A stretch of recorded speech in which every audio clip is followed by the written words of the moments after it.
की बात नहीं करते। तो मैं आज उसी मूल कर्तव्य 51 अनुच्छेद को पढ़ने जा रहा हूं। इसे ध्यान से आप सुने और इसे जीवन में लाएं। 51 अनुच्छेद हमें बताता है कि यह संविधान मूल संविधान में मौलिक कर्तव्य के रूप में नहीं था।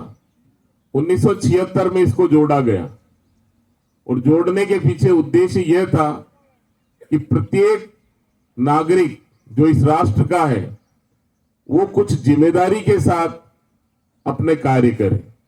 तो पहला है संविधान का पालन करें और उसके आदर्शों, संस्थाओं, राष्ट्रध्वज और राष्ट्रगान का आदर करें। ये संविधान में 1976 में जोड़ा गया।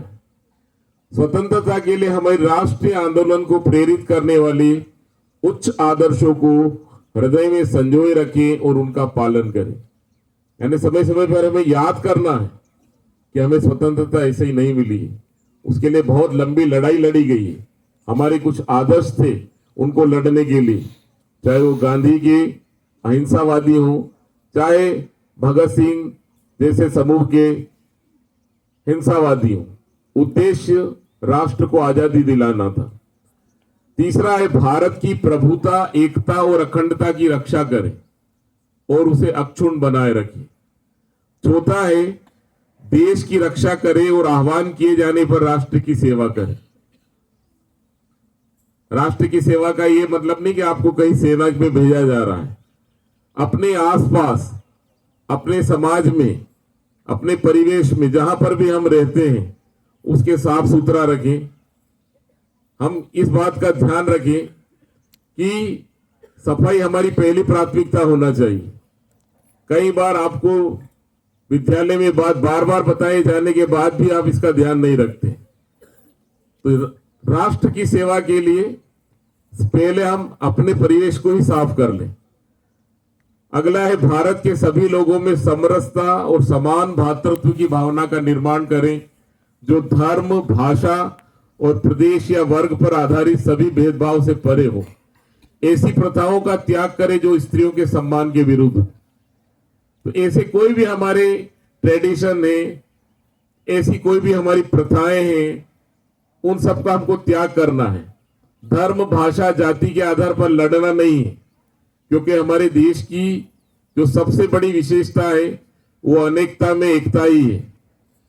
जब ब्रिटिश हुकूमत यहां से गए थे तो वो ये सोचकर गए थे कि राष्ट्र अपने आप ही विभिन्न खंडों में टूट कर बिखर जाएगा, लेकिन वही हमारी ताकत बनी और उस ताकत को हमको बनाए रखना है। इसलिए हम धर्म, जाति, भाषा या लिंग भेद के आधार पर न लड़ें और कोई भी ऐसी प्रथा हमारे समाज में या राष्ट्र में नहीं होना चाहिए जो हमें अवनति की ओर ले जाए।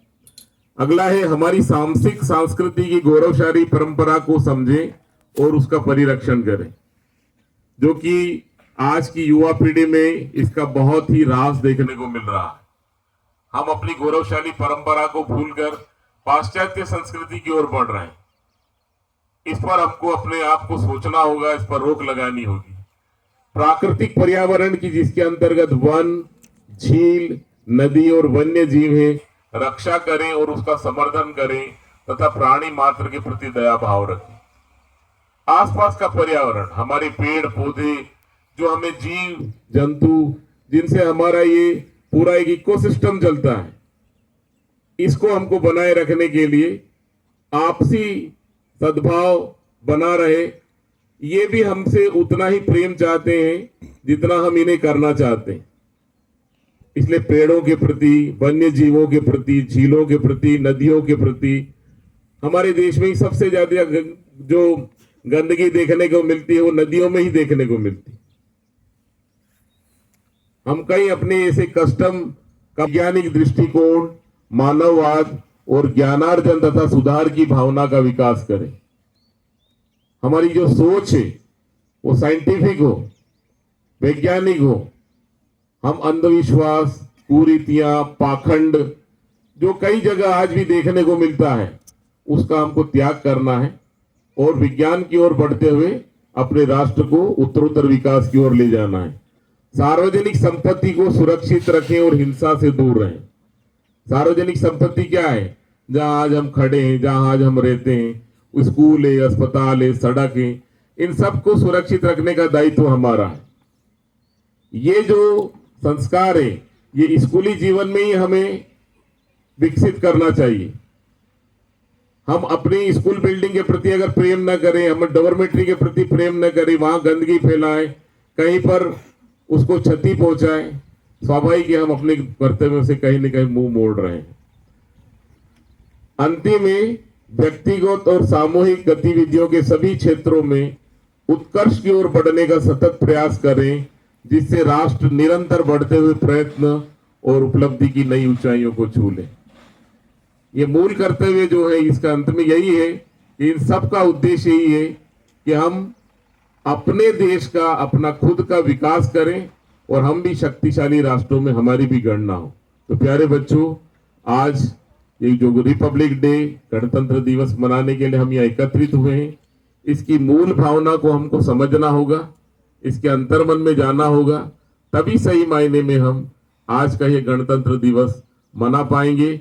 और ऐसा ही नहीं कि आज के दिन हम सिर्फ भारत माता की जय कह लें या झंडा गीत गा लें, झंडा गायन कर लें और एक दिन की हम डुगडुगी बजाकर फिर